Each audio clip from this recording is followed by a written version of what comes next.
University in Montreal, Canada, also with honors. Montreal, McGill is supposed to be the Harvard of Canada. My first job was in the United Nations, Geneva, Switzerland, home type ITC, United Nations Center for Development and Cooperation, International Trade Center.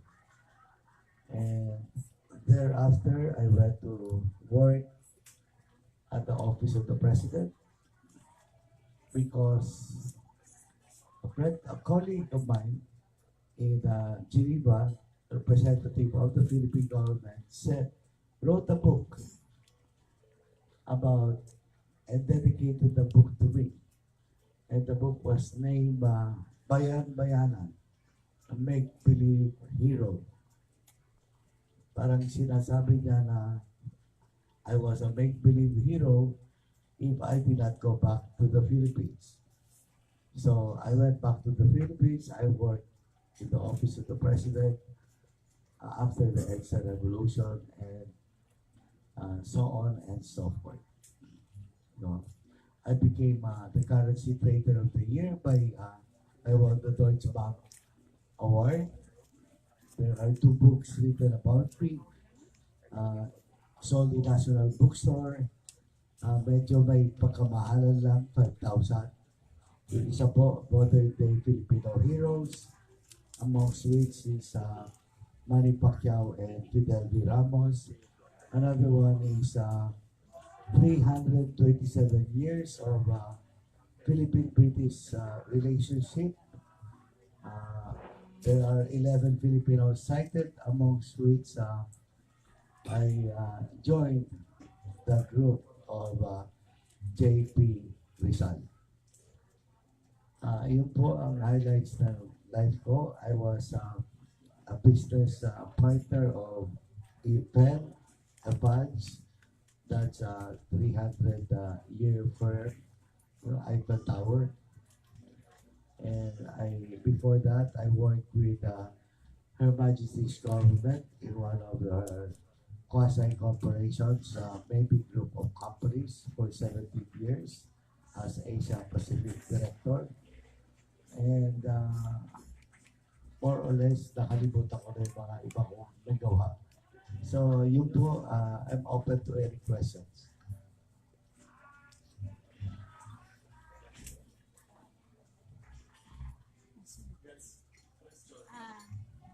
Yes. Magandang hapon po. Nakita ko po dun sa previous na mga achievements niyo po na marami din po pala kayong mga bills na naipasa para sa mga small and medium enterprise. So, sa ngayon po ba, ano po yung pwede nyo idagdag na mga tulong? Kasi parang mas magulang na ako ngayon. So, parang mas gusto kong malaman yung part na mga tungkol sa negosyo kaysa po sa ibang aspects. Tama po yan. Wala na tayong kailangan ipasa ng batas. Kailangan tutukan nyo na Bangko Sentral ng Pilipinas. Kasi sa paulit-ulit nilang sila, sabi na nagbibigay sila ng 9% of loanable amounts of loanable funds to the SMEs. Hindi po totoo yan. Palagi na lang pagtinignan ko, bilang accountant, palagi na lang 0.01%. So, sinasabi nila nagpapahiram sila dito, pero ang pinapahiram nila normally would be a conglomerate that's composed of 30 companies. Tapos, it's a chop-chop nila. Tapos, sasabihin nila, nagpahiram sila doon. So, kailangan talaga bantayan yung mga yan. Kasi according sa batas, parang budol-budol na you have to lend 10% of your loanable amount, of your loanable funds to the SMEs. Provided, unless the banks would buy government securities. So doon na lang, Siyempre, bibili sila ng government securities instead of lending. So, babantayan na lang po.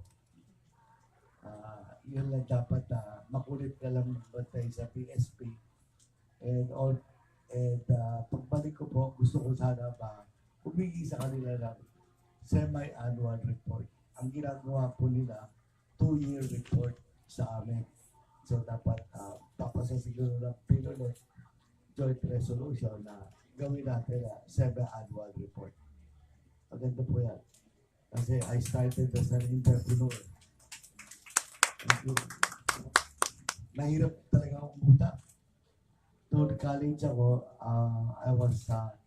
I started as an entrepreneur and I wanted to borrow 2,000 pesos. So sabi ng isang Bombay sa akin, sige, pera rin kita. Pero 70% ng kinikita mo sa akin. Imagine. So ang ginagawa ko, bumibili ako ng 200 kilos na swahe galing sa Bicol. Binibili ko ng 5 piso. Dating dito, gastos ko sa ice at saka 1 piso. Ikot, 2 piso. Binibenta ko ng 15 pesos.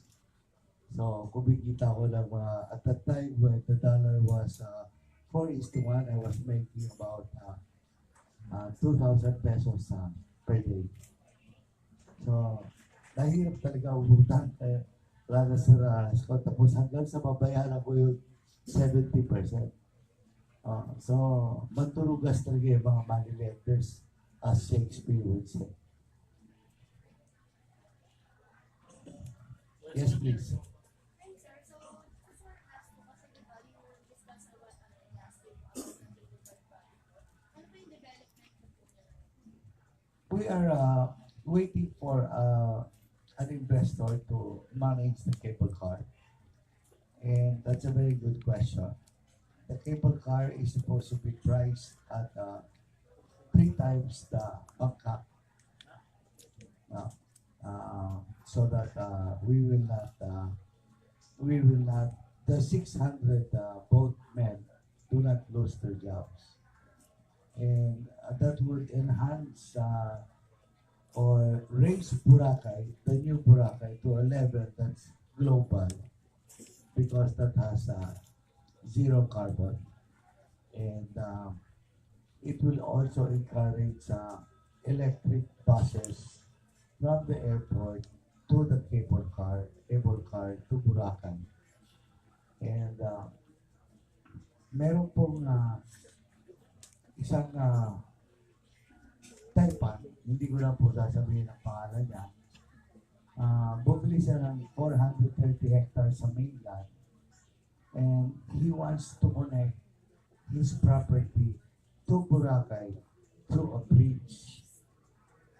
And 81% of the local officials are against it because the moment you put a bridge to a hub like Boracay, like Venice, like London, the moment you put a bridge, patay na yun na lugar na yan.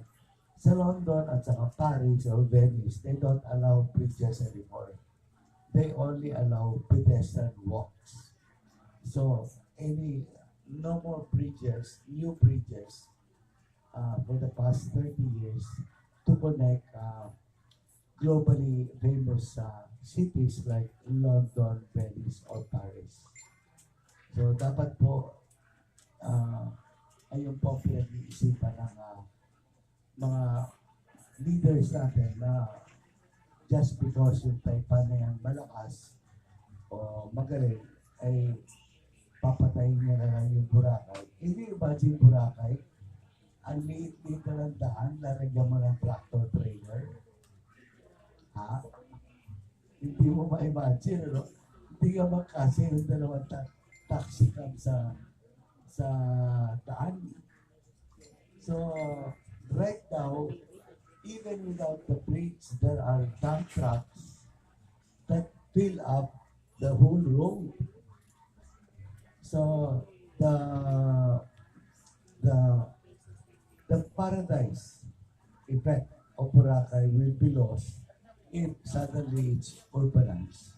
So that's why we're so against the bridge. To follow up lang po, so having said nga po na, di ba, ako yung mga plano po na infrastructure po, so these would be po na talagang as much as possible so want to see modernized, lalo mag-modernize so po kasi the way we see it, di ba, kakagaling kami na sa rehabilitation. And then right now, they have, ano yung nagkakaroon na rin ng cities to different places like Palawan, and nagkakaroon ng proper rehabilitation so that these kinds of infrastructure po.